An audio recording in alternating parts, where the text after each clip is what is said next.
President বলতে যখন আমাদের মনে ভেসে ওঠে একজন ক্ষমতাবান ও বিত্তবান ব্যক্তিত্বের ছবি, তখন জোসে মুজিকার নাম শুনলে ভেসে উঠবে দানশীল ও সহজ সাধারণ জীবনযাপনে অভ্যস্ত এক রাষ্ট্রনায়কের ছবি।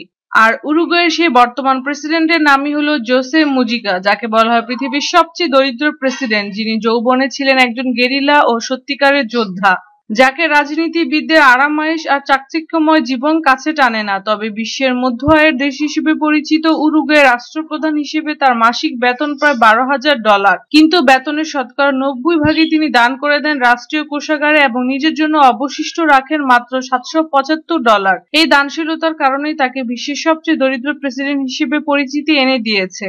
তার স্ত্রীর নাম লুসিয়াও। নিঃসন্তান এই দম্পতির সবচেয়ে দামি সম্পত্তি হলো 1987 সালে কেনা $1,900 একটি গাড়ি। আপনি শুনলে অবাক হবেন যে উরুগুয়ের প্রশাসনের সর্বোচ্চ ক্ষমতাধর এই ব্যক্তির বসবাসের খামার বাড়িটি দেখলে যে কেউ ভূতের বাড়ি বলে চমকে উঠবে। বিলাসবহুল প্রাসাদে থাকার বদলে প্রেসিডেন্ট হয়েও তিনি বেছে নিয়েছেন নিতান্তই এক সাধারণ জীবন। বিশ্বের দরিদ্রতম এই প্রেসিডেন্টের নিরাপত্তার জন্য নিয়োজিত আছে মাত্র 2 জন পুলিশ আর ম্যানুয়েলা নামে একটি আদুরে কুকুর। তার দীর্ঘদিনের বিশ্বস্ত এই কুকুরটিরও একটি পা খোড়া।